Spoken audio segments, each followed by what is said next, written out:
Hello, ladies and gentlemen, and welcome back to I Like Pie Gaming. And today we are going to talk about single player games, or should I say, lack thereof. Uh, right now, the biggest problem I see is it's so much easier right now to I don't know, make a battle royale, POS, freaking Fortnite, freaking clone. What was the original anyway? Oh yeah, PUBG or PUBG or whatever the hell it was. I don't know, not my kind of game. And that's my problem. But but it almost seems like every game coming out right now is it's all based on multiplayer. It's all based on having to interact with people that you probably don't even give a shit about. It is all about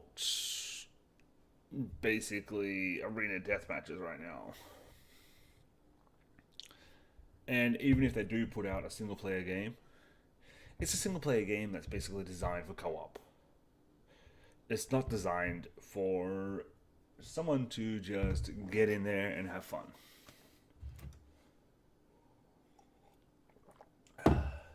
It's designed so that my phone can be silent all freaking day. And then all of a sudden I'm doing something and freaking 500 people want my attention.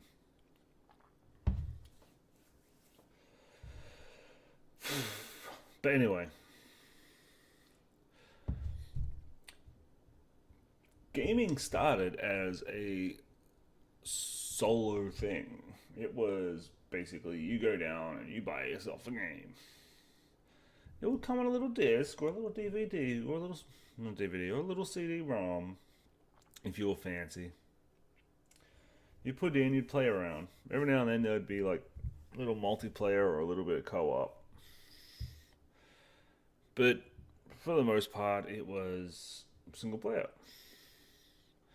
And now you look at games like Grand Theft Auto, where they put in a token campaign. I mean, the campaign was GTA 5. The campaign was all right. It was all right, but you can tell that they put most of their effort into the whole multiplayer because they found a way to make money.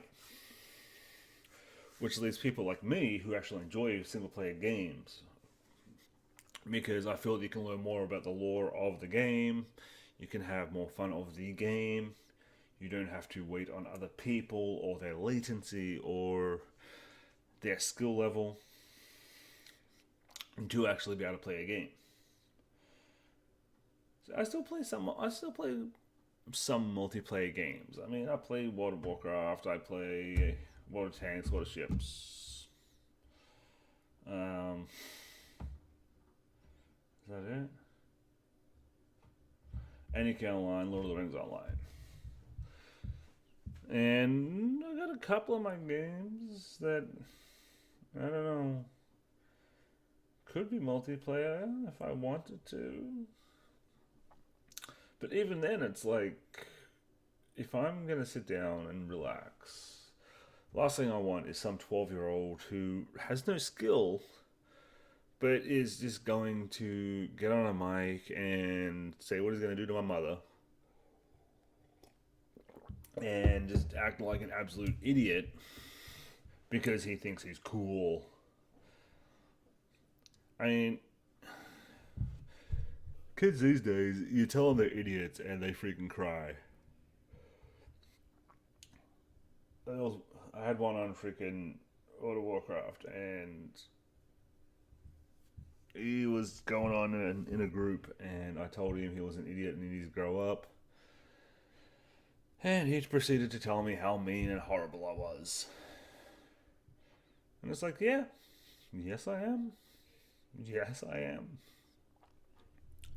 There's a meme going around, and it's so true. It's if kids these days went into the original Xbox lobby chat,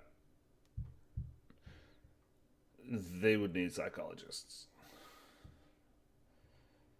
And Baron's chat in the original World of Warcraft. I, I think part of the problem these days with the games is kids have such a short attention span right now. They they don't have, or a lot of them don't have, not all of them, but a lot of them don't have the ability and skills to be able to work on a single player game without having that, you could say, extra sensory of dealing with other people. It's like the devs for that game, Senkiro, whatever it is. Not the devs, the stupid freaking reviewers that worked at the magazines that were.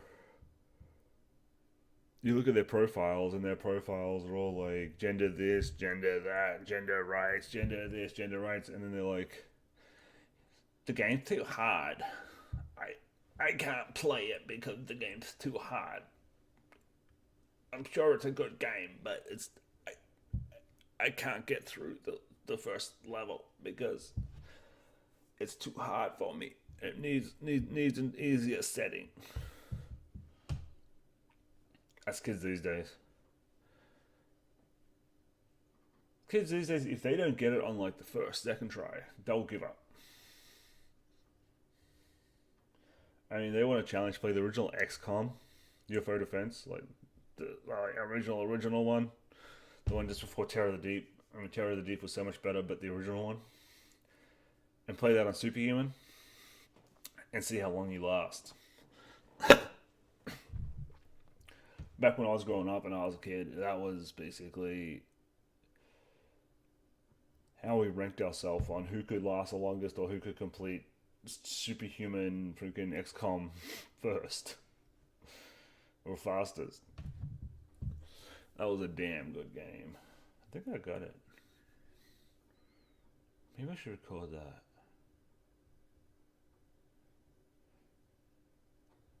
Maybe. I don't know. I'm having an issue with DOSBox in my recording software as part of my problem. I've been trying for like months because I've got Betrayal at Krondor downloaded and Betrayal in Antara, but they both run on DOSBox, and I use Bandicam to record, and it's like every time I try to record in Bandicam or OBS, mind you, it basically I can have it full screen, but in the recording software it comes up as like a little tiny box in the middle. And no matter what I do, it doesn't fix it. But anyway, I'm getting off topic now. But I think if they put more effort into single player games, they would sell. But the issue basically comes down to this. It is cheaper for them, especially like EA, DICE, Treyarch. I haven't played COD in like ages. I think the last COD I played was Modern Warfare 2. Because after that, it just started getting shitty. But I totally understand with them, it's easier just because multiplayer is such a big component of it. And that they can make so much money from it, and they can make so much money from a battleground, sort of like PUBG, Fortnite, Apex sort of thing. Because what do they got? They got Firestorm and Blackout, I think. I don't know. But anyway, I can understand because I can make so much money out of them that it's a lot easier to put money into that section than it is to put it into the single player version. And that's fine because I mean you'll never make your money apart from basically your your first buy and subsequent DLC to do with a single player game. I mean, you're not gonna make your money off skins. You're not gonna make your money off consumables. You're not gonna make your money off this or that, blah blah. That's understandable. And in this day and age where it's all about the money, I can totally understand that, and I'm fine with that. But what I'm saying is, if you take away the single player market, like they're trying to with like Dragon's Age, and that apparently they're doing some weird crap in that, which no, no, no, no. You already hit it with the social justice hammer. Don't hit it with the freaking multiplayer hammer, multiplayer only hammer. But it was the same with Fallout 76. I mean, they had Bethesda had it so that they could basically just pick up a big pile of horseshit, put Fallout, whatever, walk up to people, throw it in their face, and people would be like, "Thank you, Todd. Can I have another?" And instead, they put out a multiplayer online MMO RPG POS garbage dump. Freaking a hooker in the corner is probably cleaner than that game. And I totally understand they were trying to make money, but at the same time, they could have handed that over to Obsidian and said, "Hey, make us another game," and Obsidian probably would have like absolutely destroyed them. Instead, they basically killed the Fallout franchise, and hopefully Outland. I think it's Outlands, whatever the new game is. I don't know. I got money sitting there waiting for it, but I just brought Imperial Rome, so I got something to play until that comes out. But anyway, ladies and gentlemen, I'm going to leave you there.